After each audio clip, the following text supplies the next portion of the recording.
Bueno, vamos a comenzar con la lectura en el libro de Santiago y vamos a comenzar en el capítulo 1, en el versículo número 1 al 8. Los niños pueden pasar sus clases. Muy bien, leemos juntos. Dice así la Escritura: Santiago, siervo de Dios y del Señor Jesucristo, a las 12 tribus que se hallan dispersas por el mundo, saludos. Hermanos míos, considerad muy dichosos cuando tengáis que enfrentaros con diversas pruebas, pues ya sabéis que la prueba de vuestra fe produce constancia, y la constancia debe llevar a feliz término la obra, para que seáis perfectos e íntegros, sin que os falte nada. Si a alguno de vosotros le falta sabiduría, pídasela a Dios, y Él se la dará, pues Dios da a todos generosamente, sin menospreciar a nadie. Pero pida con fe, sin dudar, porque quien duda es como las olas del mar, agitadas y llevadas de un lado a otro por el viento. Quien es así, no piense que va a recibir alguna cosa del Señor. Es indeciso e inconstante en todo lo que hace. Sabiduría en las pruebas. Me gustaría que en esta mañana pudiéramos irnos con un concepto un poquito más amplio de lo que es la sabiduría. Si yo preguntara hoy qué es la sabiduría, cada uno daría una respuesta distinta. Y también si pregunto qué son las pruebas, yo sé que cada uno daría una respuesta distinta. Pero vamos a ir por orden. Me gustaría que consideráramos lo que aparece en la letra negrita. Voy a corregir este micrófono.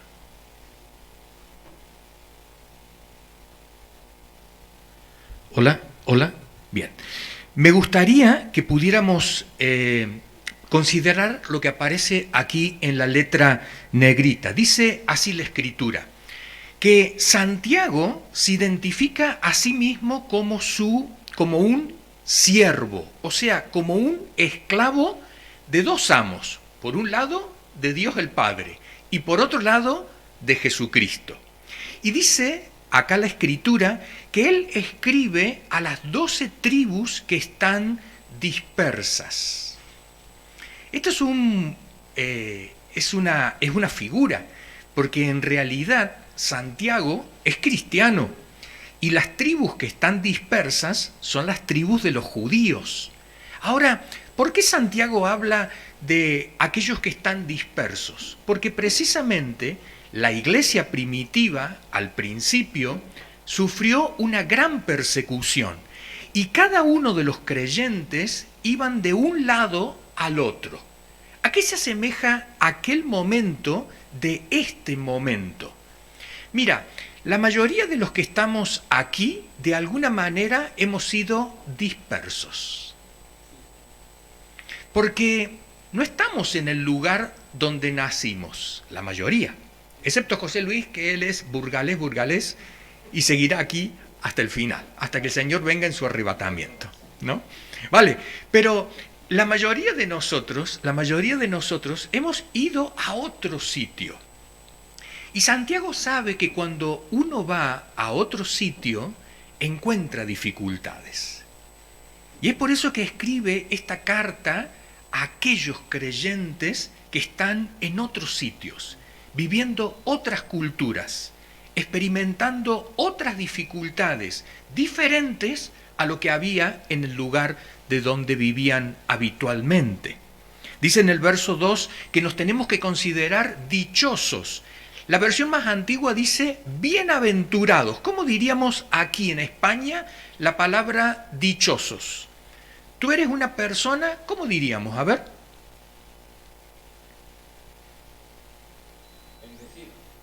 Bendecida. Esta es más espiritual, esta palabra, ¿no? Feliz. Con suerte. Muy bien, acá se acerca más a la vida real. llevas una vida guay. Y uno dice, pero a ver, ¿cómo? Dice Santiago, se tienen que sentir dichosos, bienaventurados, felices, bendecidos, suertudos. Se tendrían que sentir cuando se hallen en diversas pruebas. Ahora, ¿qué es una prueba? Tenemos que diferenciar la prueba de la tentación, pero también tenemos que diferenciarla de la disciplina, Una cosa es cuando nosotros vamos al colegio, al instituto, a la facultad, y entonces nos toman un examen o una prueba. ¿Qué tenemos que hacer en ese examen, en esa prueba? Lo que se pide de nosotros es que demostremos que lo que hemos aprendido realmente sabemos cómo utilizarlo. Por ejemplo, yo recuerdo cuando tenía exámenes, y vosotros también, exámenes de matemáticas, de física, de química, que de pronto uno se estudiaba toda la teoría. Y entonces cuando llegaba el día del examen no preguntaban nada de la teoría. Recuerdo que un profesor dijo, este examen es muy fácil, tiene una sola pregunta. ¡Wow! Uno dijo, ¡una sola pregunta! ¡Vamos, adelante! Y es un problema. Cuando leímos el problema, uno decía, imposible de resolverlo. Y el profesor dice, si vosotros sabéis la teoría, podéis resolver este problema. Entonces, en otras palabras, ¿qué es una prueba? Una prueba es la demostración de que lo que yo he creído lo quiero practicar, lo puedo practicar. Yo puedo decir, Dios es bueno, pero cuando hay una dificultad digo, Dios es malo, desaprobado. Yo puedo decir, yo creo que Dios es todopoderoso, Él abre puertas, Él sana a los enfermos, Él libera a las personas que están en problemas. Y cuando yo estoy en problemas, yo digo, otra vez lo mismo. Yo sé que de esta no voy a salir. Desaprobado. Hay que demostrar a través de la situación problemática, la situación de prueba, que yo mantengo la fe, que aún sigo creyendo. Y esta situación la experimentamos todos, cada uno de nosotros. Ahora, dice la Escritura que la prueba siempre es prueba de la fe. Siempre es prueba de la fe. Ahora, ¿cuál es la diferencia entre una prueba y una disciplina de parte de Dios? Mira, hay una frase que tú nunca la vas a escuchar. Yo todavía nunca la he oído en mis más de 30 años de creyente que tengo. Nunca he oído esta frase. Que venga una persona, un hermano o una hermana en la fe y me diga, Eugenio, ora por mí, porque el Señor me ha disciplinado. Ora por mí, porque el Señor me ha disciplinado. ¿Alguna vez tú has oído que alguien en algún momento en los motivos de oración diga, oren por mí, por favor, que el Señor me ha disciplinado? Nadie dice eso. Al contrario, todos que decimos, oren por mí, por favor, estoy pasando una gran prueba, una gran dificultad. Pero tú te vas a dar cuenta, como cada uno se da cuenta en el fondo de su interior, cuando es una prueba y cuando es una disciplina. Porque cuando es una disciplina, dice la Escritura que la disciplina de Dios causa tristeza. Porque uno sabe que ha fallado. La disciplina lo que busca es encaminarnos nuevamente, reorientarnos, volver a meternos en el camino desde donde nos hemos salido. En cambio, la prueba no, porque la prueba dice, vas por buen camino. Y entonces uno dice, Señor, ¿para qué la dificultad? Porque yo quiero que tú avances. ¿Cómo? Vengo bien acá. No. Yo quiero que ahora tengas más. Yo quiero que tú subas de nivel. La prueba siempre nos ayuda a subir de nivel espiritual. Siempre. Cuando tú haces un examen y lo apruebas, ¿qué ocurre? Nadie, ningún profesor te dice, lo va a repetir ahora. Toda la vida lo va a repetir. No, ya lo has aprobado. ¿Qué tienes que hacer ahora? Pasar de nivel. Si nosotros, por ejemplo, hacemos el examen de conducir para aprender a conducir un coche, y una vez que hemos aprobado el examen, ¿qué nos dicen? Ahora usted puede conducir. Pero nadie nos dice, ahora usted se queda sin conducir. No, porque siempre que aprobamos nos dan el privilegio de tener más, de avanzar más, de subir de nivel. Es por eso que cuando uno aprueba a nivel espiritual, Dios te dice, ha subido un escalón. Ahora, ¿qué ocurre cuando nosotros oramos de esta manera? ¡Ay, Señor, por favor! Esta prueba es muy difícil para mí, quítamela. Es lo mismo que tu hijo, tu hija, va al colegio y entonces tú sabes que él ha estado estudiando un montón. Y entonces tu hijo te dice, ay, mami, papi, ¿tú me podrías ayudar para el examen? Sí, hijo, yo te puedo ayudar. ¿En qué? Y yo quiero que tú hables con el profesor.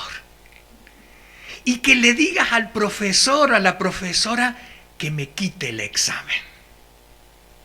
Ahora, tú como madre, como padre, ¿qué vas a hacer? Puedes ir al colegio y decirle, mire, por favor, tenga misericordia de mi hijo. Usted sabe cómo está sufriendo, no duerme por las noches, no quiere comer, por favor, no le tome el examen. Y el profesor dice, si no le tomo el examen, no pasa de curso. Y esto lo tenemos que aprender cada vez que tú escuchas que tu hermano en la fe, que tu hermana en la fe le dice al Señor, Señor, quítame esto. Tú le puedes ayudar orando en la manera contraria. Señor, yo sé que mi hermana quiere que tú le quites la prueba, pero yo quiero pedirte que tú la ayudes en esta prueba, que tú la fortalezcas en esta prueba y que ella pueda vencer en esta prueba. Porque si oramos de esta manera, ¿qué ocurre? Al final, el Señor nos da lo que Él ha prometido, sabiduría para las pruebas. Y cuando nos da la sabiduría, sabemos cómo resolver el problema. Y entonces, ¿qué ocurre? Pasamos de nivel.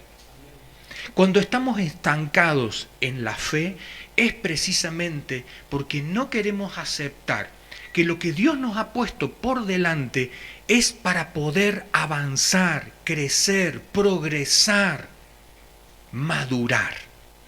Dice el versículo número 4 que la prueba produce constancia. La versión más antigua dice paciencia. Y hay una frase que por ahí ha dado vueltas dentro del mundo de las iglesias y es que es una frase falsa y hay que desterrarla. La frase dice así: si tú le pides paciencia, o como dice esta versión, o constancia a Dios, Dios te va a enviar pruebas. Así que no le pidas paciencia a Dios. Y eso no es así, no funciona de esa manera.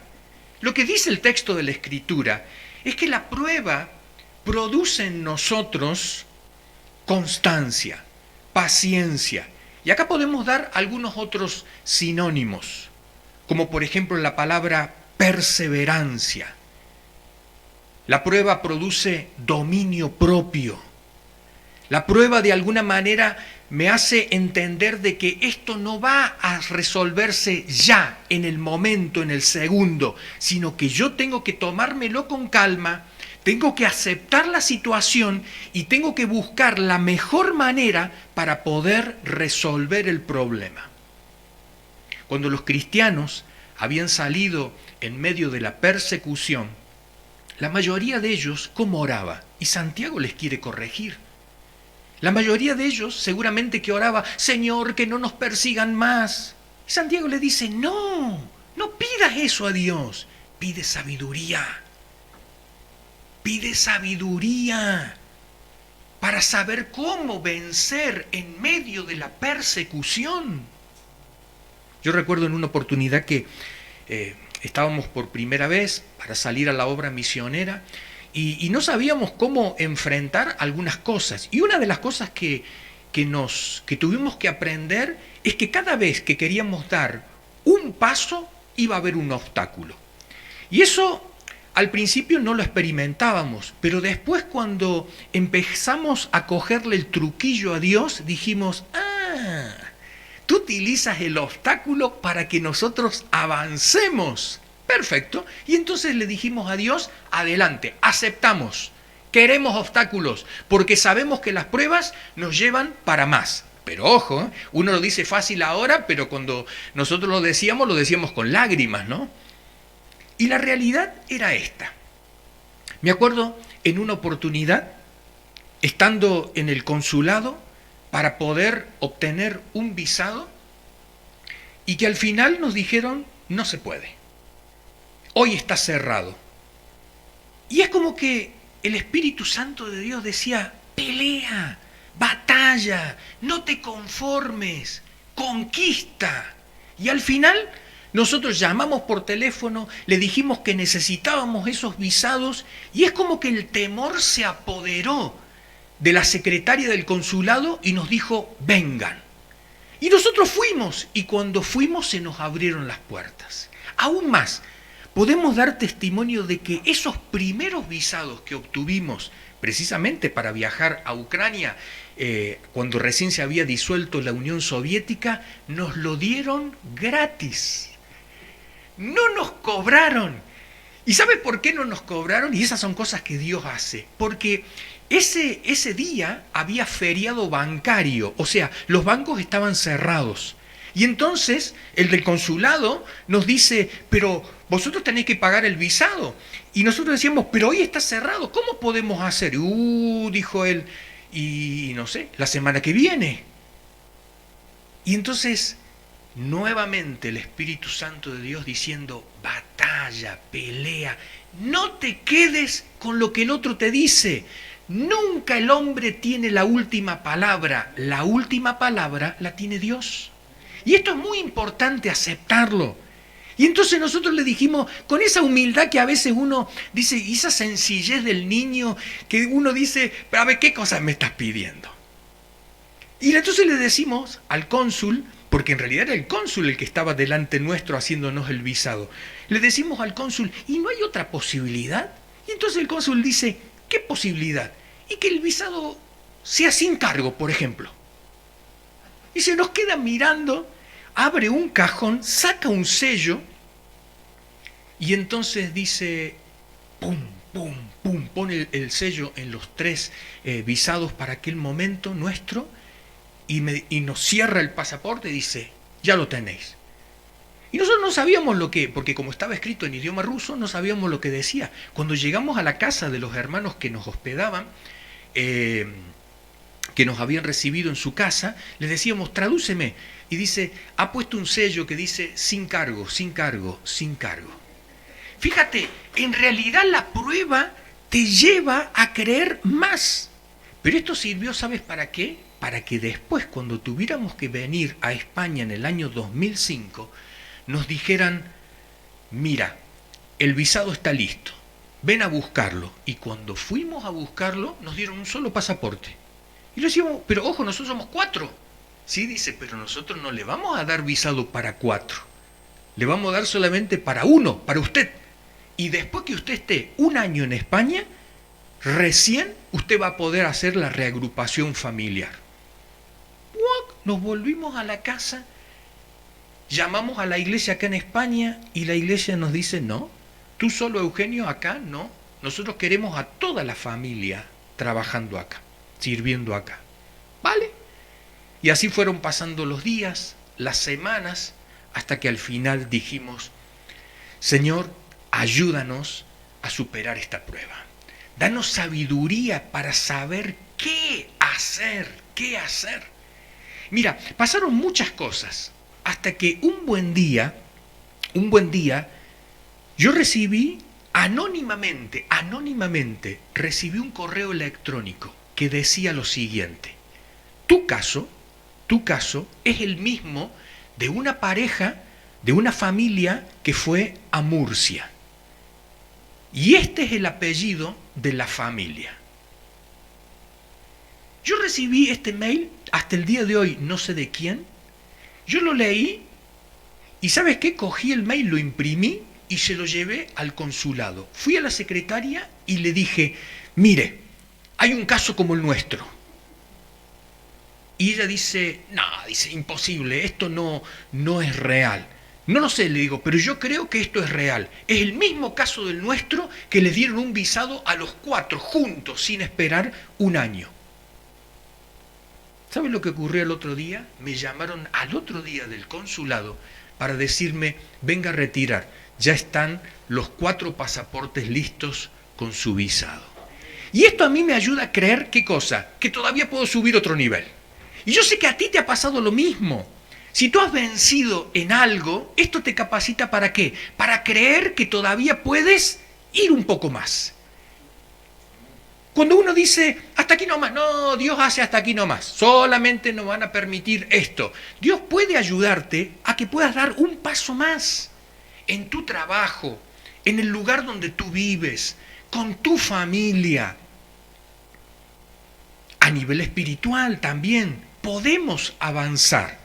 Es por eso que dice el verso número 4, que esta constancia nos ayuda a ser perfectos e íntegros. La palabra perfecto en la Biblia no significa sin defecto. La palabra perfecto en la Biblia no significa sin defecto. Nosotros la utilizamos en este tiempo como sin defecto. Pero la palabra en la Biblia, perfecto, lo que significa es maduro, acabado. Es cuando una persona, cuando ha entrado al trabajo y es nuevito, es nuevo en el trabajo, y entonces tiene temor y dice, uy, ¿dónde está esto? ¿Dónde está lo otro? Pero una vez que van pasando las semanas, los meses, uno ya sabe cómo hacer su trabajo y uno llega al trabajo con seguridad, sabe a qué hora entra, a qué hora sale, sabe lo que se espera de él, y ese es el sentido de la palabra perfecto en la Biblia. Cuando una persona al final se siente confiada, se siente que al final es íntegra, que de alguna manera es madura, que está capacitada para enfrentar esto. Si avanzamos un poquito más, otras de las palabras que aparecen aquí en letra negrita, en el verso 5 dice, si a alguno de vosotros le falta sabiduría, pídasela a Dios. Donde Dios va a dar, dice la Escritura, generosamente sin menospreciar a nadie. Ahora, ¿cuántos de nosotros, cuando oramos, lo primero que le pedimos a Dios es sabiduría? ¿Sabe qué? Si nosotros sacamos un porcentaje, podríamos decir que en realidad el 90% de nosotros le decimos a Dios lo que Él tiene que hacer. La mayoría de nosotros hacemos lo siguiente. Nosotros le decimos, Señor, aquí está mi madre que está enferma y yo lo que te pido es que tú la sanes. Y el Señor dice, a ver, ¿quién es el profesor? Ay, Señor, tú eres el profesor, yo el alumno. Vale. ¿Quién envía la prueba? Dios nos envía la prueba. Entonces, ¿cuál es la prueba? Madre enferma se llama la prueba. Entonces, ¿yo qué le digo a Dios? Señor, por favor, sana a mi madre enferma. Y el Señor dice, espera un momento, yo no voy a resolver la prueba la tienes que resolver tú.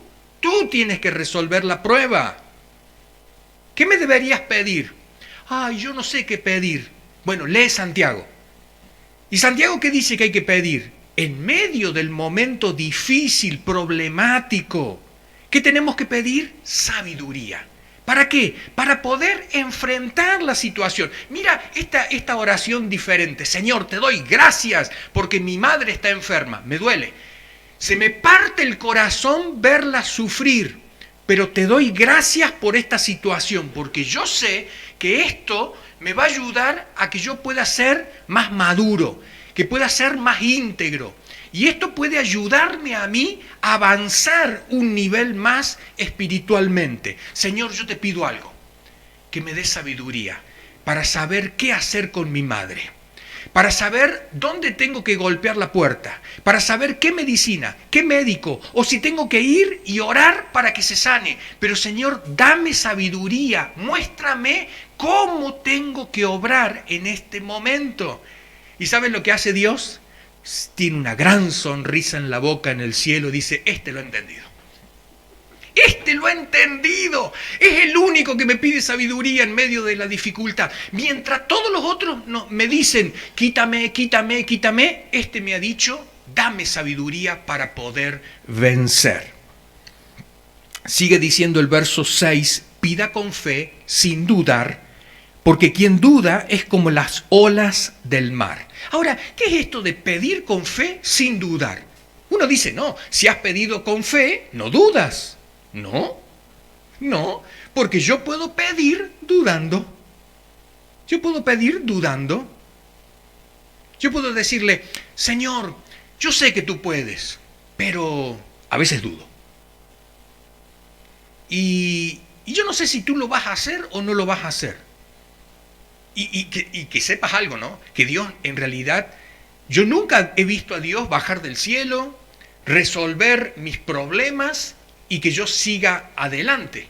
Lo que yo sí he visto es un Dios que me ha enviado ayuda, un Dios que me ha guiado, un Dios que me ha hablado. Cuando Jesús está en el monte de Getsemaní, está orando. Y Él, que es humano, como tú y como yo, aunque era el Hijo de Dios, pero su humanidad se muestra en la oración. Porque Él, Jesús, le pide lo mismo que el 90% de nosotros le pedimos a Dios. Fíjate, el mismo Jesús tiene la misma debilidad que nosotros. Porque cuando algo nos duele, lo más fácil es pedirle a Dios que quite. Señor, arranca, quítalo, llévatelo, no quiero saber nada con el dolor. Y Jesús le dice al Padre Dios, Padre, si es posible, quita de mí esta copa, este dolor, este sufrimiento, pero que no se haga mi voluntad, sino la tuya. ¿Y qué dice la Escritura? Se oyó una voz del cielo que dijo, ya te he oído, hijo mío, te quito el dolor y el sufrimiento. No, ninguna voz del cielo se oyó con eso. Lo que dice la Escritura, que Dios envió un ángel para fortalecer a Jesús. Y entonces cuando Jesús termina la oración fortalecido. Y fortalecido se levanta y le dice a los discípulos, levántense, ya se acabó. Como diciendo, ya lo tengo resuelto. Ya he recibido lo que necesito para poder llegar hasta la cruz. Y en ese momento vienen a prenderlo a Jesús. Y cada uno de los discípulos reacciona de manera distinta. Pero Jesús, ¿qué hace? No huye. No se esconde. ¿Por qué? Porque sabe que tiene la fuerza para salir adelante. Sabe que puede vencer en esta prueba que el Padre Dios le ha puesto por delante. Sabe que puede vencer y llegar a la cruz y superarla. Es por eso que dice la Escritura que si pedimos, pidamos con fe, no dudando. Y si dudamos, como ha ocurrido en un pasaje de la Escritura en la vida de Jesús, dice la Escritura que llegó una persona y le dice a Jesús, Señor, ayúdame. Y entonces Jesús le pregunta, ¿tú crees? Y entonces esta persona sincera, y en esto tenemos que ser sinceros delante de Dios, esta persona sincera le dice, yo creo, pero ayuda en mi incredulidad. ¿Cómo? Yo creo, pero ayuda en mi incredulidad. ¿Sabes por qué? Porque cuando empezamos a creer que Dios nos puede ayudar, es una fe tímida. Es una fe que no tiene fuerza, que al pasar los días se puede hacer o más fuerte o puede desaparecer. Y al principio la fe es tímida. Es como cuando nosotros vamos y decimos, ¿usted me podría ayudar? Pero después que esa persona te ha ayudado 1 y 1000 veces, tú ya vas con confianza y le dices, ¿me puedes ayudar nuevamente? Pero al principio es una fe tímida. Y es muy importante entenderlo y reconocerlo. Empezamos a creer tímidamente que Dios va a hacer algo. Y nos puede llevar a creer más o a terminar dudando. Por eso dice aquí la Escritura, el verso 7, quien es así, no piense que va a recibir alguna cosa del Señor. Porque la única forma de agradar a Dios es a través de la fe. Y quien duda, en definitiva, se queda en el camino. Se queda en el camino. ¿Por qué? Porque la duda no le permite percibir lo que Dios está haciendo. No le permite percibir. Hace poco, nosotros ahora estamos orando por un alquiler, pero hace algunos meses atrás también orábamos por un alquiler. En realidad, orábamos por un sitio donde vivir, ¿no? Y después de orar, cuando al final Dios te dice, ¿estás dispuesto a recibir lo que yo te doy? Sí, Señor, yo estoy dispuesto de lo que tú quieras. Y entonces una mujer, una hermana en la fe nos dice, mira, yo tengo un lugar donde vosotros podéis vivir, pero no es en Madrid, es en Burgos. Y ¿sabe qué? Cuando esta mujer nos dijo esto, con mi esposa dijimos, es la respuesta de Dios. Si le decimos no, no va a haber más nada. Es la respuesta de Dios. Y entonces al final dijimos sí. Y toda la gente nos dijo, ¿qué? Pero son 2 horas y media. ¿Vais a viajar 2 horas y media cada domingo para el culto? Y en final, bueno, esa fue la situación. Que al final lo que hicimos, ¿qué fue? Que al final nos vinimos para Burgos. Pero porque el Señor nos abrió una puerta y creímos. Yo entiendo que también al principio tuve todas mis dudas. Una fe tímida, una fe que al final dice, uy Señor, esto saldrá mal, ¿cómo continuaremos con esto? O lo que sea. Pero en definitiva, esa es la realidad. Esa es la realidad. Y tenemos que reconocer lo que al principio es así. Pero si nos mantenemos en la fe, Dios nos abre la puerta. Si a alguno de vosotros le falta sabiduría, pídasela a Dios y Él la dará, pues Dios da todo generosamente sin menospreciar a nadie. Hay una diferencia. ¿Cuál es la diferencia entre sabiduría y conocimiento? Porque Santiago no dice, si a alguno le falta conocimiento, pídaselo a Dios. Porque Santiago sabe que el creyente tiene conocimiento. Tú conoces la fe. Tú sabes lo que Dios puede hacer. Tú has visto lo que Dios puede hacer. ¿Qué es la sabiduría? Mientras el conocimiento responde a la pregunta ¿qué hacer?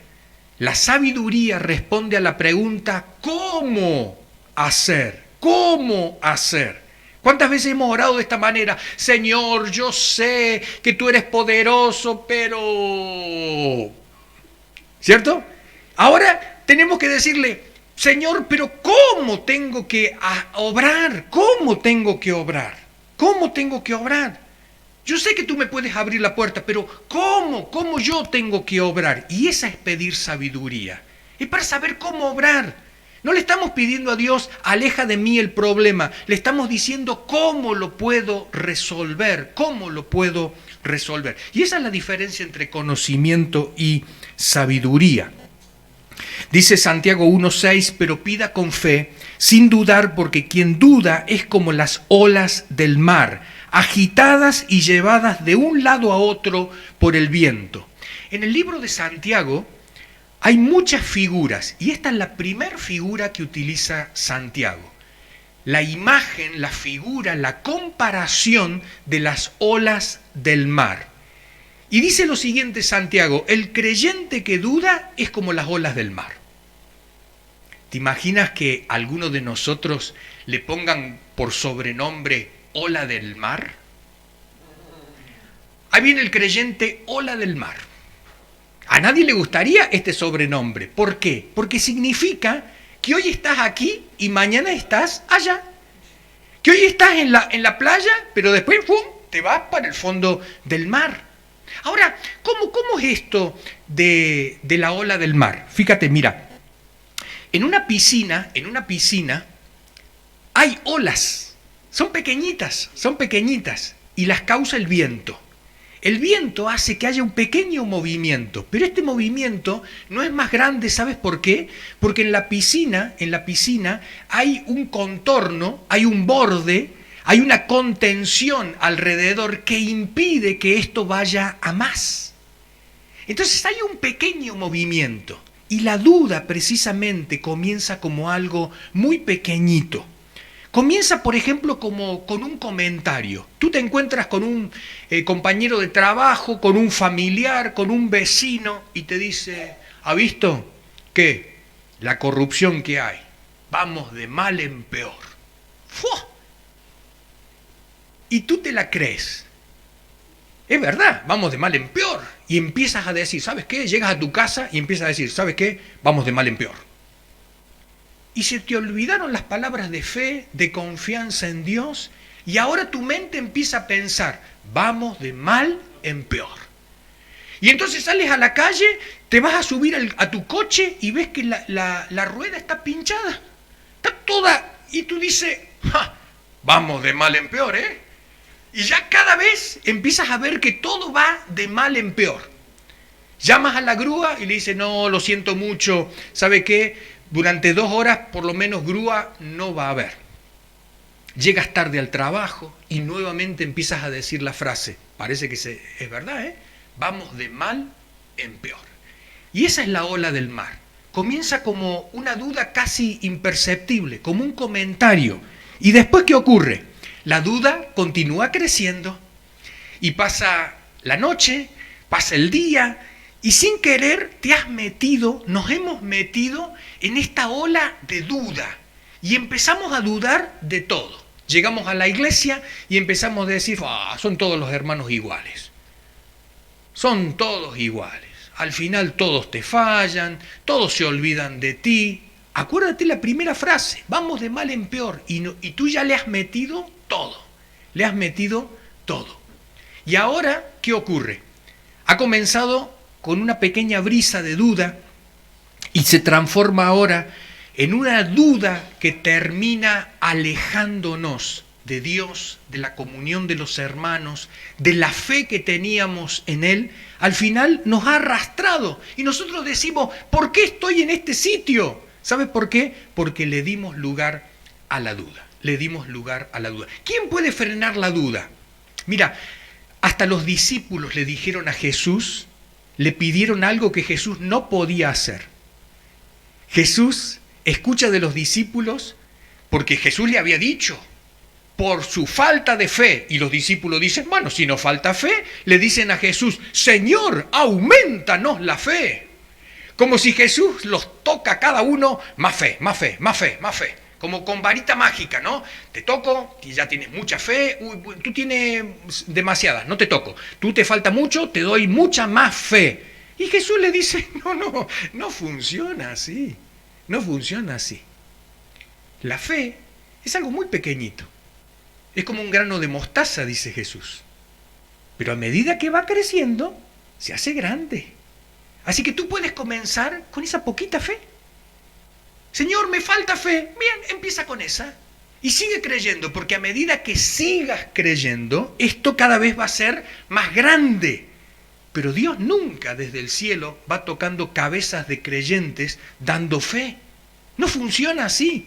Sino que la fe depende de ti, depende de mí. Hay que creerle a Él. Por eso dice la Escritura, sin fe es imposible agradar a Dios. Porque quien se acerca a Dios tiene que creer que le hay y que Él es galardonador de aquellos que le buscan. Así que tengo que creer. Si me tengo que acercar a Dios, le tengo que decir, mira, Señor, me cuesta muchísimo, pero te creo. Señor, me cuesta horrores. Me cuesta mantenerme, pero ¿sabes qué? Te creo. A pesar de todo, te creo. Dice Santiago 1 del 7 al 8, quien es así no piense que va a recibir cosa alguna del Señor. Es indeciso e inconstante en todo lo que hace. Y Si dudamos, no vamos a recibir sabiduría. Hay gente que nunca se ha terminado de casar, mejor dicho, nunca se ha casado. ¿Sabes por qué? Porque siempre dudó. Porque cuando le pidió a Dios, Señor, dame una pareja, Señor, dame un compañero, dame una compañera, y para ser más espiritual, dame la ayuda idónea, Señor, yo sé que tú tienes preparado a alguien para mí. Y cuando Dios dijo, a ver si me cree o no, a ver si me cree o no. Y entonces Dios venía acercando a esa pareja ahí a la vida del hermano o la hermana. Y uno dijo, ¡wow! Esta persona, ¿qué cosa buena se puede obtener de ella? Y Dios dijo, no está preparado. No está preparado, porque cada vez que le ha acercado a alguien, lo ha rechazado. Mira, recién hubo una petición de un trabajo. Yo muchas veces le digo a la gente que busca trabajo lo siguiente. Mira, vamos a pedirle a Dios. ¿Tú le crees a Dios? Sí, yo le creo a Dios. Y si Dios te da un trabajo, ¿lo vas a recibir? Bueno, depende, ¿no? ¿Depende de qué? ¿No le vamos a pedir a Dios? Bueno, depende de dónde sea el trabajo. Depende cuánto paguen. Depende las horas que sean. A ver. Vamos a pedirle un trabajo a Dios. Si Dios te da un trabajo, ¿lo vas a aceptar? Y yo muchas veces le digo un consejo muy sencillo. Mira, lo primero que te venga, recíbelo. Y uno dice, pero lo primero no es lo que yo quiero. No te preocupes. Eso te puede llevar a otro. Y a otro y a otro. Y lo importante es decirle, Señor, dame sabiduría. Dame esa sabiduría para saber qué hacer. Y entonces el Señor te va a mostrar cómo ir a más. Pero lo importante es que no permitas que la duda te frene. Porque si la duda te frena, te quedas sin casar, te quedas sin trabajo, te quedas sin vivienda, te quedas sin viajar, te quedas sin comprar lo que querías, te quedas sin hacer el curso de Santiago. ¿Por qué? Porque la duda nos estancó. Si Dios te da la oportunidad, da el paso. Como decía nuestro hermano Guido al principio, un Pedro que escucha la voz de Jesús que le dice, ven a mí. Pero hay agua, Señor. ¿Y cuál es el problema? Ven. Y Pedro baja de la barca y da el primer paso y se nota caminando sobre el agua. ¡Wow! ¡Puedo caminar! Claro, porque has mantenido la fe. Y después cuando se hunde, Jesús le dice, ¿y por qué dudaste? ¿Por qué dudaste? Terminamos con esta frase. No pidamos que nos quite el problema. Sea la dificultad que tú tengas, que yo tenga, la dificultad que tenga tu familia, no le pidamos a Dios que nos quite el problema. En esta semana hagamos una cosa diferente. Seamos parte de ese 10% de creyentes en el mundo que piden sabiduría para vencer. Así que no le pidamos a Dios que nos quite el problema, le pidamos sabiduría, o sea, cómo actuar para poder vencer. Cerramos los ojos, oramos a Dios y le pedimos que nos ayude. Padre nuestro que estás en los cielos, te damos muchas gracias, porque nosotros también estamos en problemas, en dificultades, en pruebas, y necesitamos tu sabiduría. ¿Cuántas veces te hemos pedido, quita, saca, llévatelo de mi vida? Pero hoy, Señor, queremos ser de los otros cristianos, de los que piden sabiduría. Sabiduría para vencer, para conquistar, sabiduría para alcanzar, sabiduría para derrotar al enemigo, sabiduría para posesionarnos de aquello que tú nos has prometido. Señor, queremos tu sabiduría, saber cómo actuar en esta semana. Señor, ponemos delante de ti todos nuestros problemas, nuestras dificultades, nuestras ansiedades, nuestros temores, los ponemos delante de ti. Y te decimos, no nos los quites, sino ayúdanos a vencer sobre ellos.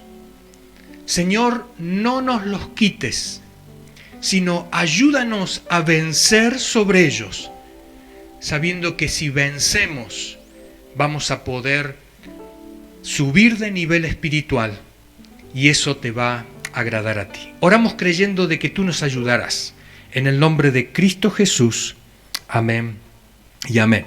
Si José Luis nos pones la última imagen que teníamos allí y nos vamos a saludar entre nosotros, ¿sí? Le vas a decir a tu hermano o a tu hermana que Dios te bendiga, pero le vas a decir también una frase. La frase es: pidamos sabiduría para vencer. Nos ponemos de pie, no te olvides de llevar tu lección de Santiago para hacerla en tu casa. Nos ponemos de pie, nos saludamos entre nosotros, dile a tu hermano o a tu hermana que Dios te bendiga y pidamos sabiduría para vencer. Pidamos sabiduría para vencer. Pidamos sabiduría para vencer. Si alguien se olvida...